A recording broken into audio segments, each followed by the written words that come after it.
कल्पना कीजिए एक ऐसी फूड डिलीवरी कंपनी की जो खाना डिलीवर करने से करीब 5 गुना ज्यादा पैसा राशन और ग्रोसरी बेचने से कमा रही है। सुनने में थोड़ा अजीब लगता है। हाँ, बिल्कुल अजीब लगता है, लेकिन यही आज की सच्चाई है।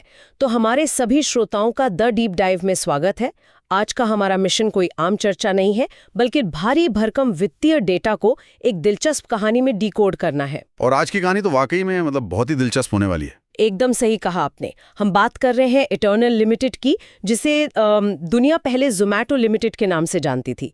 वित्तीय वर्ष 2026 की चौथी तिमाही यानी 31 मार्च 2026 को समाप्त हुई तिमाही के नतीजे आ चुके हैं। हाँ, और जो स्रोत सामग्री हमारे पास है, जिसमें वित्तीय परिणाम है, ऑडिटर डिलॉयट की रिपोर्ट है और एनालिस्ट कॉल का पूरा ट्रांसक्रिप्ट भी शामिल है। बिल्कुल, और ये डॉक्यूमेंट्स एकदम चौंकाने वाले खुलासे करते हैं।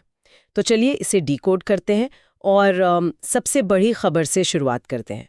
लीडरशिप में एक बहुत बड़ा भूकंप आया है। भूकंप कहना बिल्कुल सही होगा इसके लिए, है ना?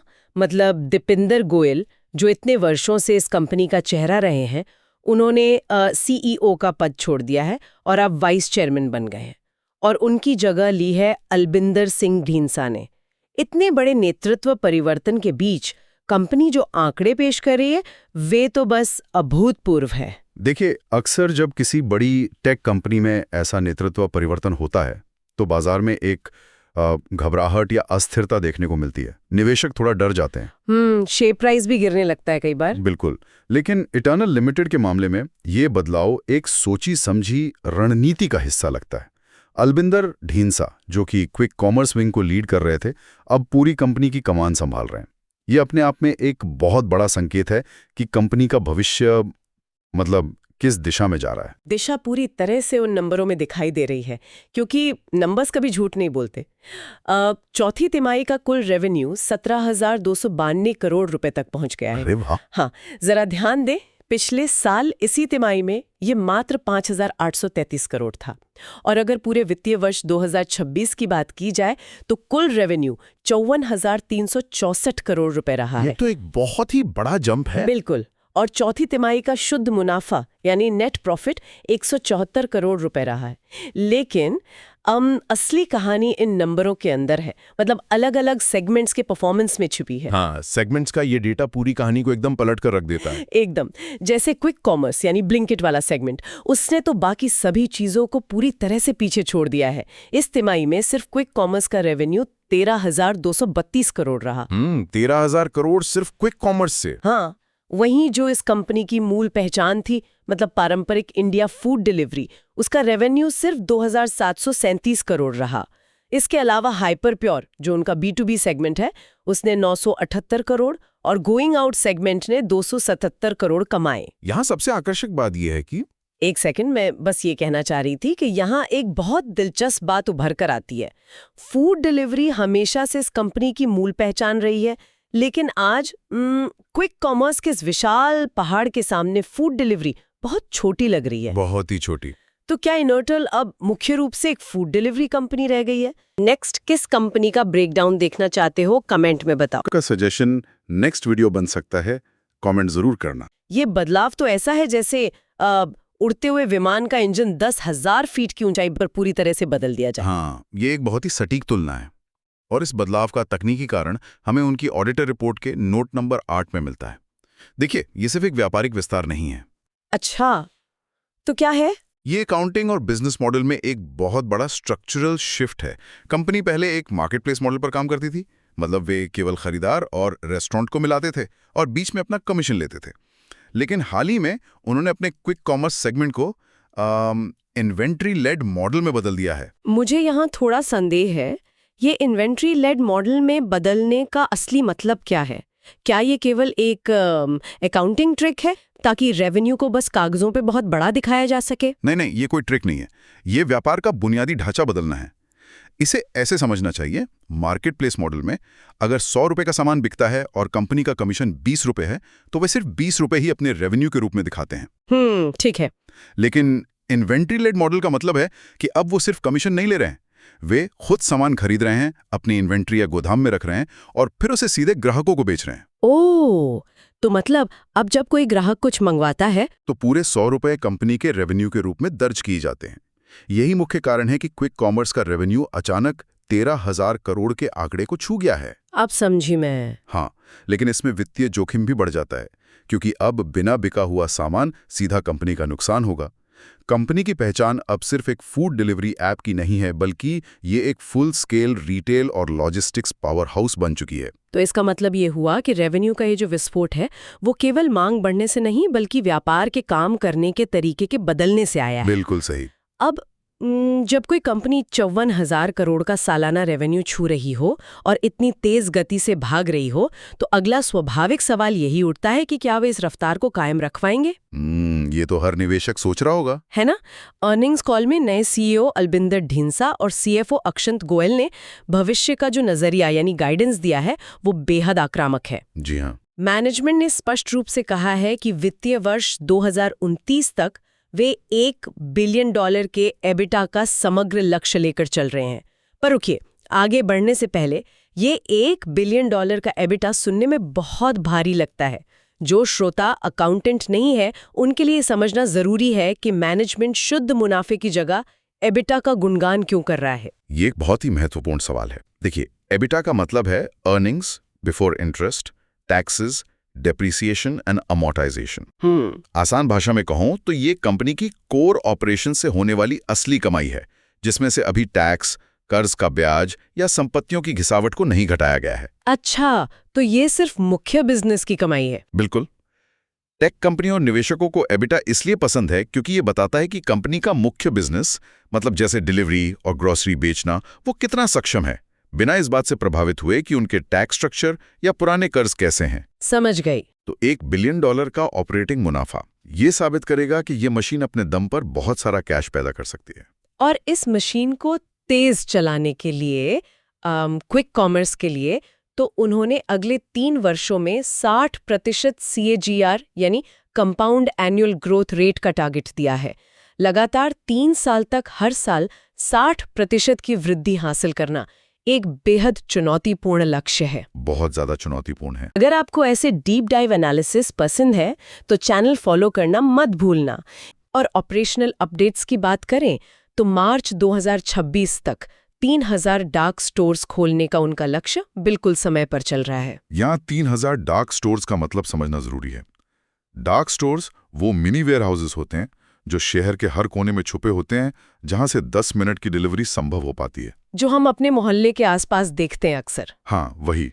इतने सारे स्टोर्स खोलने का मतलब है कि कंपनी को हजारों सही लोकेशंस ढूंढनी है, वहां लीज एग्रीमेंट करने हैं, सप्लाई चेन स्थापित करनी है और स्टाफ रखना है। बाप रे, ये तो बहुत बड़ा काम है। ये रियल एस्टेट और लॉजिस्टिक्स का एक बहुत बड़ा काम है, जो दिखाता है कि वे भारत के एक बहुत बड़े हिस्से को अपने 10 मिनट के डिलीवरी रेडियस में कवर करना चाहते हैं। लेकिन यहाँ एनालिस्ट कॉल में एक पेचीदा स्थिति पैदा हुई। मैंने ट्रांसक्रिप्ट में देखा कि जब विश्लेषकों ने मैनेजमेंट से अगले साल या अगली तिमाही के लिए कोई सटीक डार्क स्टोर नंबर्स या शॉर्ट टर्म गाइडेंस मांगा तो मैनेजमेंट ने साफ इनकार कर दिया। हाँ, उन्होंने कोई नंबर नहीं दिया। उन्होंने कहा कि वे बाजार की गतिशीलता के अनुसार लचीलापन रखना चाहते हैं। क्या ये जवाबदेही से बचने का कोई तरीका नहीं है? मतलब क्या वे बढ़ती प्रतिस्पर्धा से डरे हुए हैं और किसी भी आंकड़े पर प्रतिबद्ध होने से कतरा रहे हैं? पहली नजर में ऐसा ही लग सकता है, लेकिन कॉल पर मैनेजमेंट का टोन कहीं से भी डरा हुआ या रक्षात्मक नहीं था।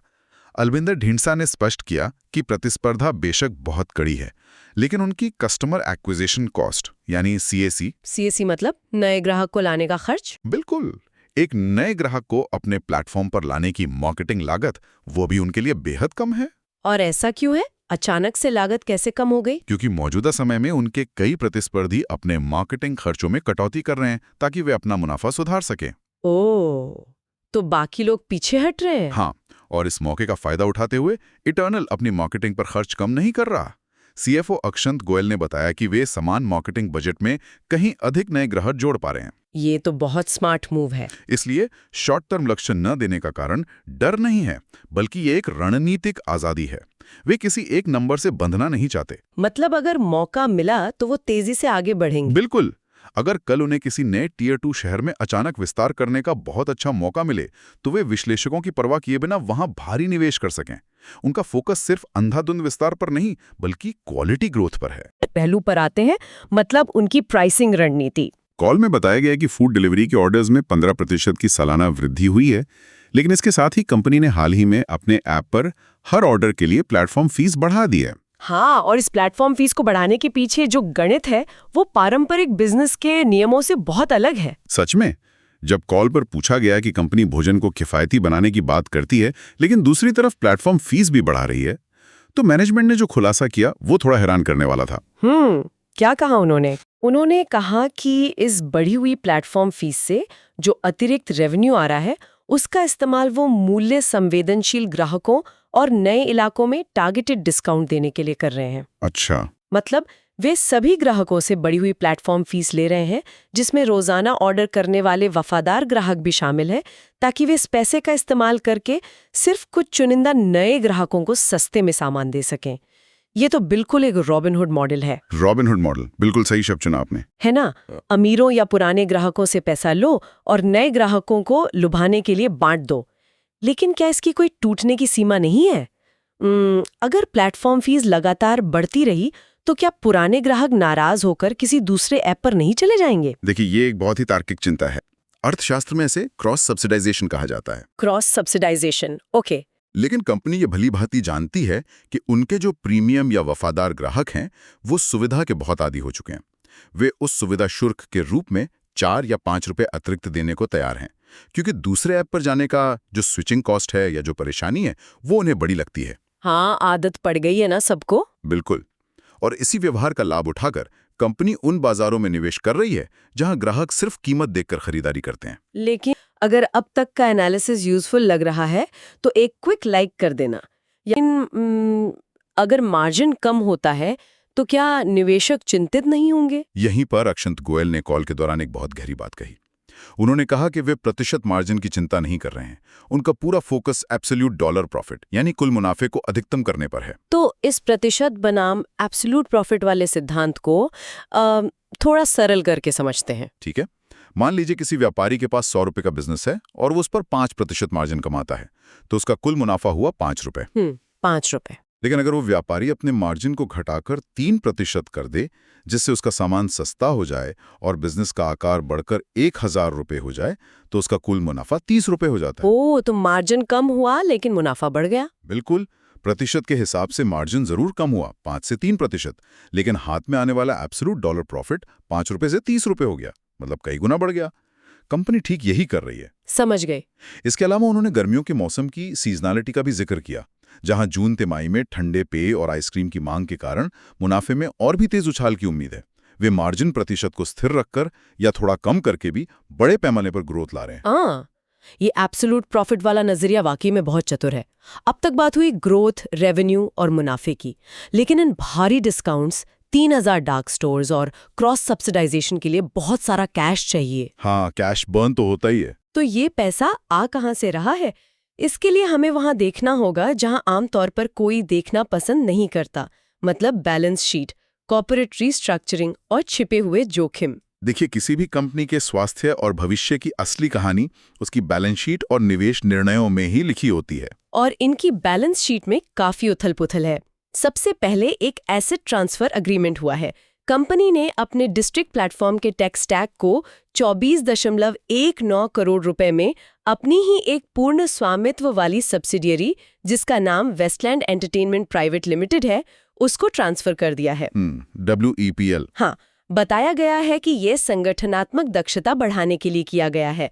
लेकिन ये टेक स्टैक क्या होता है? टेक स्टैक का मतलब है वो पूरा सॉफ्टवेयर ढांचा, कोडिंग और सर्वर इंफ्रास्ट्रक्चर जिस पर कोई ऐप चलता है। ये जो डिस्ट्रिक्ट प्लेटफॉर्म है वो मूल रूप से उनका गोइंग आउट सेगमेंट है, जहां लोग बाहर खाना खाने, मूवी टिकट्स और इवेंट्स की बुकिंग करते हैं। अच्छा, तो वो पूरा कोड अलग कर दिया। हाँ, कंपनी ने इस पूरे सॉफ्टवेयर ढांचे को एक अलग कानूनी इकाई में डाल दिया है, ताकि इसे स्वतंत्र रूप से विकसित किया जा सके। और इसी गोइंग आउट सेगमेंट को मजबूत करने के लिए एक और बहुत बड़ा कदम उठाया गया है।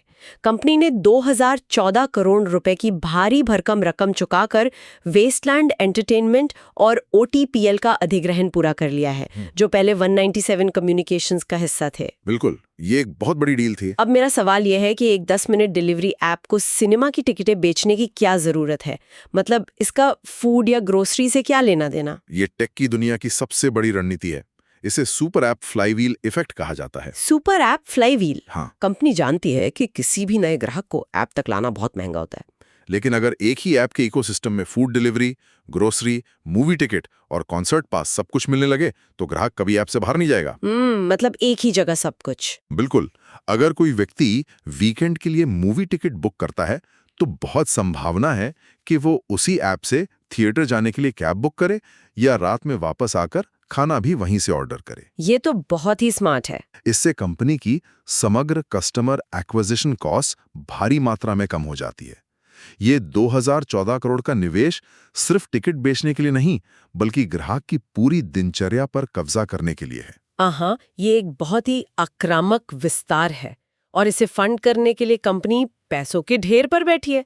बैलेंस शीट के अनुसार उनके पास 9,742 करोड़ रुपए के लॉन्ग टर्म इन्वेस्टमेंट्स हैं, 5,091 करोड़ के शॉर्ट टर्म इन्वेस्टमेंट्स हैं और लगभग 996 करोड़ का शुद्ध नकद यानी प्योर कैश मौजूद है। कैश की तो कोई कमी नहीं है इनके पास। हाँ, और कर्ज के नाम पर मुख्य रूप से केवल लीज लायबिलिटीज हैं। लेकिन तस्वीर पूरी तरह से गुलाबी नहीं है। ऑडिटर की रिपोर्ट में एम्फेसिस ऑफ मैटर के तहत कुछ गंभीर जोखिमों का जिक्र है। कंपनी को जीएसटी अधिकारियों से डिलीवरी चार्जेस पर कुल लगभग 447 करोड़ रुपए के शो कॉज नोटिस मिले हैं। ये 447 करोड़ का नोटिस निवेशकों के लिए एक बड़ी चिंता का विषय हो सकता है। बिल्कुल। ये केवल एक आम टैक्स विवाद नहीं है, बल्कि एक सिस्टमिक जोखिम है पूरे सेक्टर के लिए। ये बिल्कुल ऐसा है जैसे एक विशाल चमकता हुआ महल बनाया जा रहा हो, अंदर कमरों की मरम्मत चल रही हो और बाहर मुख्य दरवाजे पर कई कानूनी नोटिस चिपका दिए गए हों। बहुत ही बढ़िया उदाहरण दिया आपने। कंपनी का दावा है कि बाहरी एक्सपर्ट्स की सलाह के अनुसार उनके पास एक मजबूत केस है और वे इसका कड़ा विरोध कर रहे हैं। लेकिन ये पूरा जीएसटी विवाद है क्या? देखिए, इस विवाद की जड़ें सितंबर 2025 में सरकार द्वारा लागू किए गए एक नए नियम में है। अच्छा, क्या नियम है वो? CGST एक्ट के सेक्शन 9 सबसेक्शन 5 के तहत जो ई-कॉमर्स ऑपरेटर्स हैं, उन्हें गैर पंजीकृत डिलीवरी पार्टनर्स द्वारा दी जाने वाली स्थानीय डिलीवरी सेवाओं पर जीएसटी चुकाने के लिए उत्तरदायी बनाया गया है। मतलब डिलीवरी बॉयज जो सर्विस दे रहे हैं उस पर टैक्स? हाँ। कंपनी का तर्क है कि वे डिलीवरी का काम खुद नहीं कर रहे हैं, वे सिर्फ ग्राहक से डिलीवरी शुल्क इकट्ठा करके डिलीवरी पार्टनर को पास कर रहे हैं। इसलिए उस शुल्क पर टैक्स देनदारी कंपनी की नहीं बनती। उनका पॉइंट भी लॉजिकल लगता है। लेकिन कर अधिकारियों का नजरिया अलग है। उनका मानना है कि चूंकि पूरा प्लेटफॉर्म और लेन-देन कंपनी नियंत्रित कर रही है, इसलिए कर चुकाने की जिम्मेदारी भी कंपनी की ही है। तो ये तो एक लंबी कानूनी लड़ाई होने वाली है। बिल्कुल, और ये लड़ाई ई-कॉमर्स स्पेस में एक बड़ी मिसाल कायम करेगी। तो कुल मिला के तस्वीर क्या बनती है? चलिए इस पूरे विश्लेषण को समेटते हैं। इटर्नल लिमिटेड अब आपके फोन में मौजूद एक साधारण सा फूड डिलीवरी ऐप नहीं रहा। एकदम नहीं। एक नए सीईओ के नेतृत्व में जहां 54,000 करोड़ से अधिक का वार्षिक रेवेन्यू आ रहा हो, क्विक कॉमर्स का 13,000 करोड़ से ज्यादा का महाविस्तार हो रहा हो और FY29 तक $1 बिलियन के एबिटा का इतना स्पष्ट लक्ष्य हो, ये अब एक विशाल इकोसिस्टम बन चुका है। एक ऐसा इकोसिस्टम जो ये तय कर रहा है कि क्या खाया जाए, ग्रोसरी कैसे खरीदी जाए और वीकेंड्स कैसे बिताए जाएं। सही कहा। उन्होंने खुद को महज एक सेवा प्रदाता से एक बुनियादी ढांचा, मतलब एक इंफ्रास्ट्रक्चर में बदल दिया है। जो कोई भी भारत के शहरी उपभोग बाजार तक पहुंचना चाहता है, उसे अब इनके इकोसिस्टम से होकर गुजरना ही पड़ेगा। बिल्कुल, लेकिन इस पूरी कहानी में एक ऐसा पहलू भी है जो भविष्य की एक बहुत ही अलग तस्वीर पेश करता है। अर्निंग्स कॉल के दौरान जब एनालिस्ट्स ने मैनेजमेंट से भविष्य के निवेश के बारे में पूछा, तो मैनेजमेंट ने एक बहुत ही दिलचस्प शब्द का इस्तेमाल किया, ऑटोमेशन। हाँ, ऑटोमेशन। मैनेजमेंट ने साफ तौर पे कहा कि वे अपने सभी वेयरहाउस और डार्क स्टोर्स में स्वचालन यानी ऑटोमेशन और AI की लगातार टेस्टिंग कर रहे हैं। और ये एक बहुत ही महत्वपूर्ण संकेत है कि ये उद्योग अगले 5 सालों में किस दिशा में जाने वाला है। जरा सोचिए, एक तरफ ये कंपनी 60% की बेतहाशा रफ्तार से छोटे शहरों मतलब टियर 2 और टियर 3 में प्रवेश कर रही है, और दूसरी तरफ वे अपने डार्क स्टोर्स को एआई और रोबोट्स के जरिए स्वचालित करने की तैयारी कर रहे हैं। ये एक बहुत बड़ा सवाल छोड़ जाता है। क्या सवाल? क्या अगले कुछ सालों में हमारे आसपास की पारंपरिक दुकानें, जो हमारे जाने पहचाने किराना स्टोर्स हैं, क्या वो पूरी तरह से in warehouse robots, AI algorithm और 10 मिनट की डिलीवरी वाले डार्क स्टोर्स के सामने विलुप्त हो जाएंगे? ये तो डरावना भी है और सोचने वाली बात भी है। बिल्कुल। क्या सुविधा की ये दौड़ हमारी स्थानीय अर्थव्यवस्था के उस सबसे पुराने और भरोसेमंद हिस्से को खत्म कर देगी? भविष्य की इस तस्वीर पर जरूर विचार करना चाहिए। आज के डीप डाइव में बस इतना ही। जुड़े रहें और सवाल पूछते रहें।